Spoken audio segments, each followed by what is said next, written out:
关注大公娱乐，大家好，我是王凯。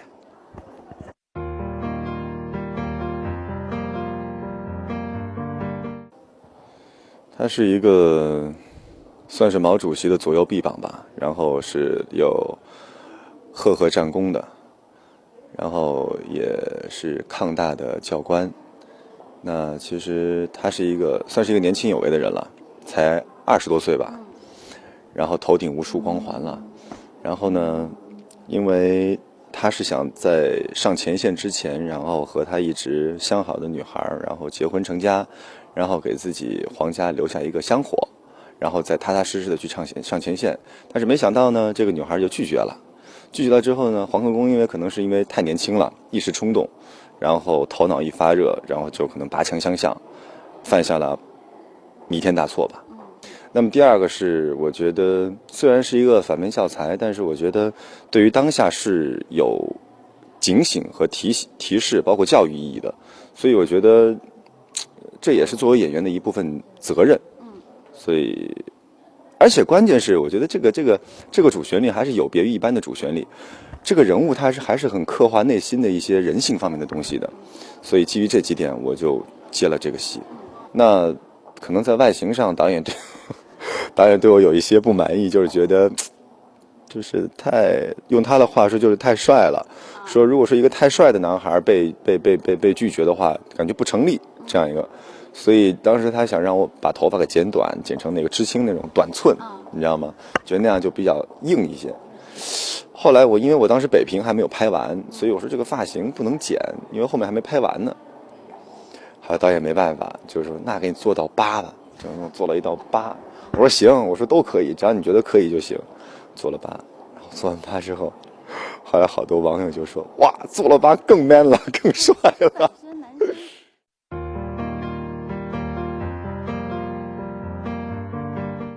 我没有选择，就像我说的，新人是没有选择权的。在这之前，我所有的戏都是被动的，都是别人去选择我。那我还是那句话，就是在找我的戏当中，我去找我觉得剧本好的，或者说是更加适合我的剧，我去拍。那么这一路走来，可能我选戏的这个感觉可能比较雷同吧。可能播出来之后，大家说，王凯演的戏怎么都是这种正剧范儿啊，或者怎么着？其实我当时在选每一个戏，在选择上，我没有去考虑它是一个什么类型，或者说我为我自己有个定位，将后来一定要接什么戏，我真的没有这么去计划过。但是每一部戏的选择，我都是凭我的第一感觉和我对这个剧本和这个角色的理解，我觉得OK 啊，就至少在这些戏当中，我觉得还是最适合我的，所以就一步一步接，然后最后一播出来，大家给我总结的东西都是我没有想到过的东西。我说还真是这样哈，那看来我选戏的眼光和感觉是差不多的，虽然不是男1号吧，但都是男2号啊什么的。我觉得对我来说机会也不错了。我觉得，你除了这个所谓的收视率好、商业价值要起来，那我觉得你在还没有到来的时候，那你是不是应该也可以通过这些好的剧来磨练自己的演技？等以后真的有更好的机会来的时候，你才有这个资本去抓得住啊。所以我觉得在更好的机会没有到来的时候，这个时候正好是你磨练和沉淀和积累的时候。所以我比较会自己去安慰自己，在娱乐圈、在文艺圈，你要没有一个好的心态，估计你会活得不开心的。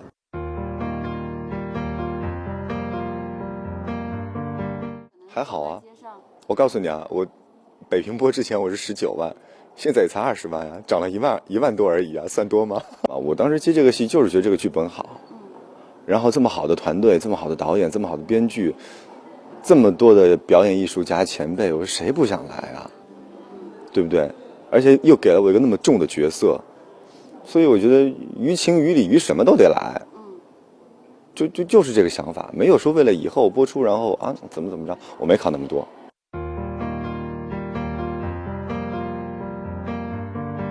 我现在我所有的一切都没有刻意的，我接陈家明也是顺其自然的，我最后陈家明完了之后，我演知青也是顺其自然的，因为那会儿2个状态都一样。陈家明呢是你没得选，来了你就接，为了自己能有口饭吃。那么丑女不就完了之后，你在所有的导演和制片人当中就定型了，他们就认为你只能演这样的角色，或者说你本身就是这样的人。那么这个时候又有一个瓶颈期，就是你没法去接那种很普通的那种人的角色。那这个时候知青又是闯关东的导演和原班人马，也是一个好的团队，又是让我去演的2号，然后那我有什么可选择的呢？而且我看过剧本，那个角色真的很好，有很多人就说我连男一都不想演，就想演这个角色啊。那这也是老天对我的一个眷顾吧。机会来了，那我肯定要演呀。但是我当时根本就没想过啊，我要走正剧的路。那会儿你根本就没得选，好不好？对。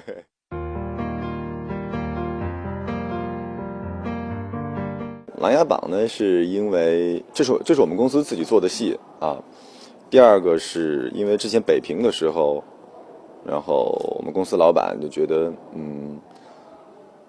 在一部怎么说呢，大咖这么多的戏，这么多的一部戏当中，然后作为一个青年演员，然后觉得发挥出了他超出别的演员应有的水平，他觉得应该给他一个更好的机会。所以我觉得一个自己的努力是一方面吧，二个我觉得能遇到一个好的老板也是你的幸运。我觉得这2点缺一不可，就是你努力，但是有人得看到你的努力，还得欣赏你，还得愿意提拔你和培养你。我觉得这是2者不可分割的。我觉得我也算是幸运的。萧景欢跟我之间是个死结。琅琊阁的锦囊之中，到底写了什么？麒麟才子，得之可得天下。那么先生是想选太子，还是选誉王？我想选你，晋王殿下。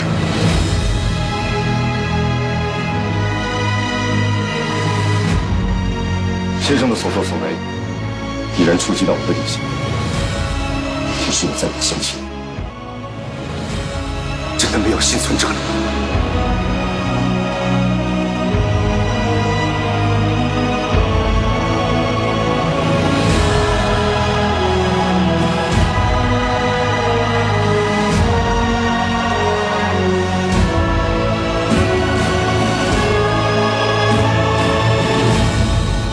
陛下，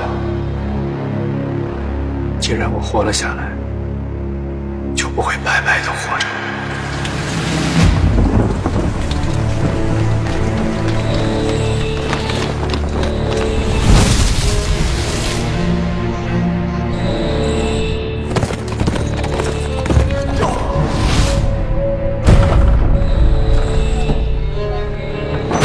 我想让他死。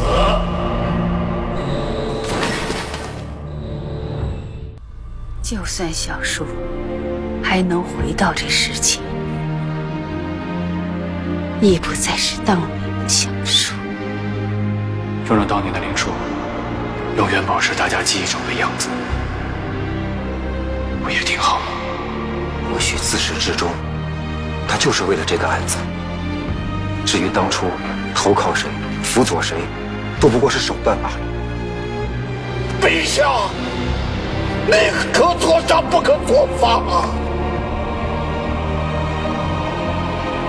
你不是作者，你是那个复活的乱臣贼子。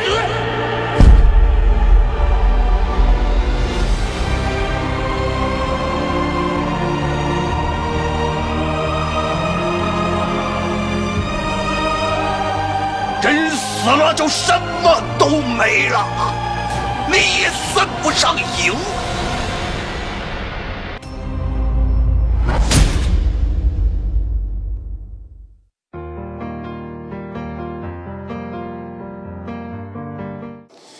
吸粉的心境还真没想过。我跟你说，我这人接戏啊，我从来不考虑后续的什么东西，我只考虑当下这个剧本怎么样，好不好，吸不吸引我。那么《琅琊榜》的这个剧本，我是一气呵成看完的，就是白天起来就看，一直看到晚上睡觉。中间除了吃饭上厕所就不干别的事儿，我就连着3、4天把这个戏看完了，确实很吸引我。而且看这个剧本几次让我感动到落泪，就是你会去接那种能够触动到你的角色，你明白吗？所以就是因为这个，我才说，如果这个戏想要我去演的话，我肯定会去。当时老板说让我去演这个角色，我看完这个剧本说特别好，我说我特别喜欢，就这样去了。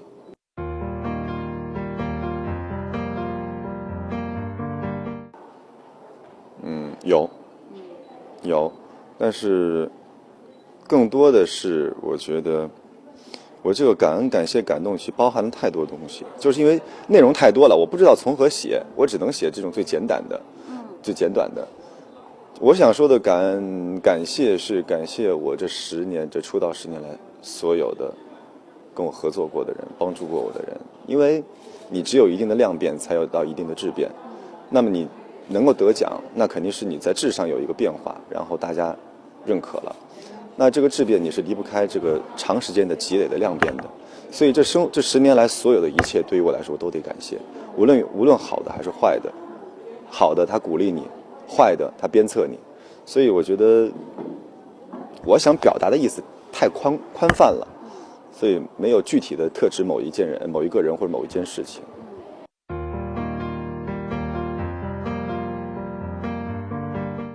生活中没有苦，生活中就是比较失意的时候，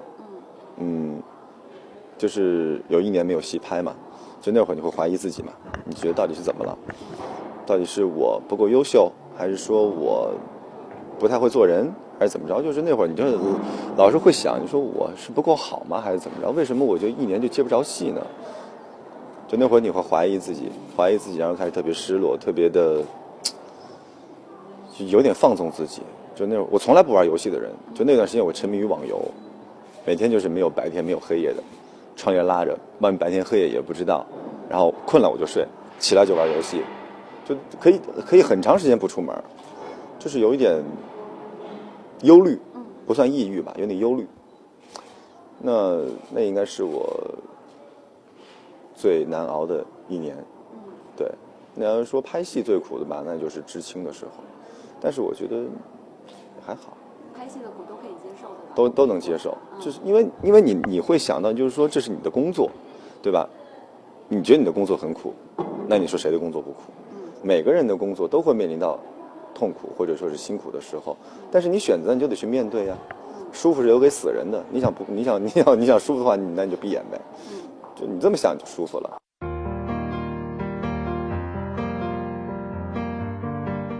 丑女无敌啊，丑女无敌啊！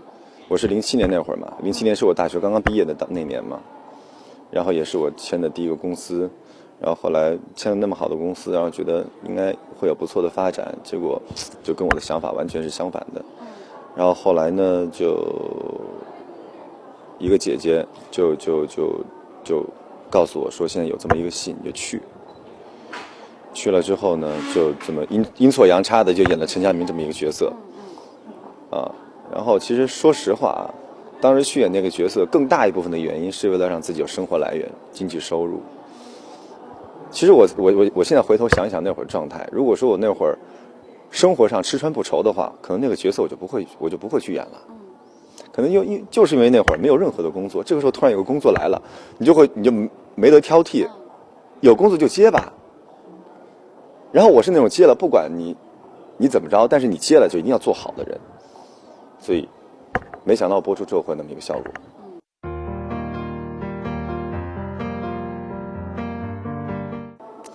都有吧，应该都有吧，调侃的也有，然后不满意的地方也有。我所谓不满意的地方就是，因为我所认为的小鲜肉啊，应该都是那种20岁左右的那种，真的是特别年轻的90后的那种，那个叫小鲜肉，我觉得是正常的。你说我都30多了，你还叫我小鲜肉，我觉得其实作为我来说，我心里还是有点就是挺别扭的，你知道那种感受吧？这是不满意的一个地方。那么第二个调侃嘛，就是我觉得那鲜肉不合适，那总得有个肉合适啊。就想了半天就是腊肉，因为我觉得腊肉吧，其实虽然是调侃，我觉得也有它的这个意义。是什么意义呢？就是它可能没有鲜肉那么的鲜美，但是呢，它更有嚼头，越嚼越有味道，可以让人反复咀嚼。可能你第一次吃和嚼到最后的味道是不一样的，就是能够品。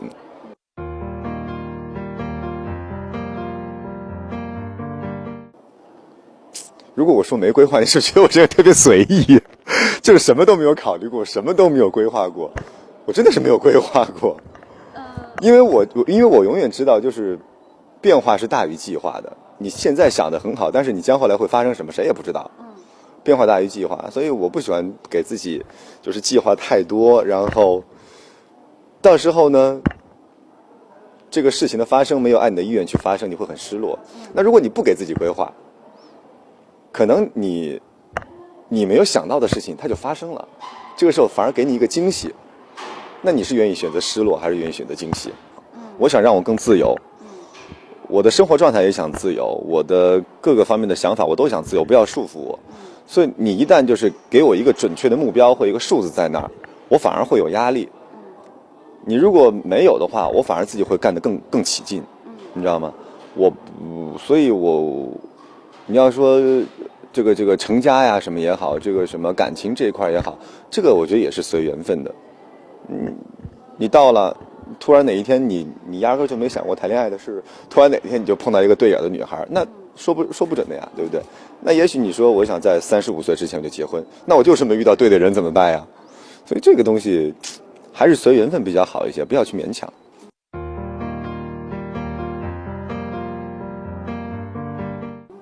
有好有不好，有不好呢，可能就是就像你说的，给自己没有太多的规划，可能就是以后的这个走路这个发展的方向可能会不明确等等之类的。那我觉得好的方向可能就是傻人有傻福吧，就是你越是这样，可能你越会碰到更多的贵人愿意去帮助你。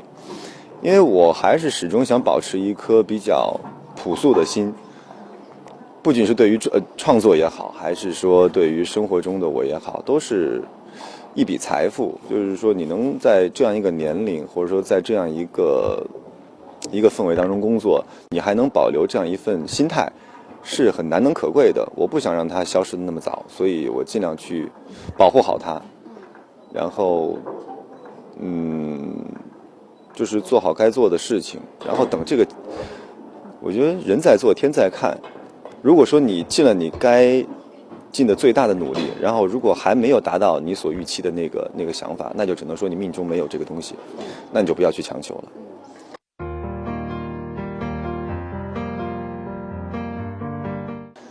谢谢你们对我的支持和鼓励和喜欢，那就像你们喜欢我一样，我也会一直喜欢你们的。那就让我们相亲相爱的继续走下去吧。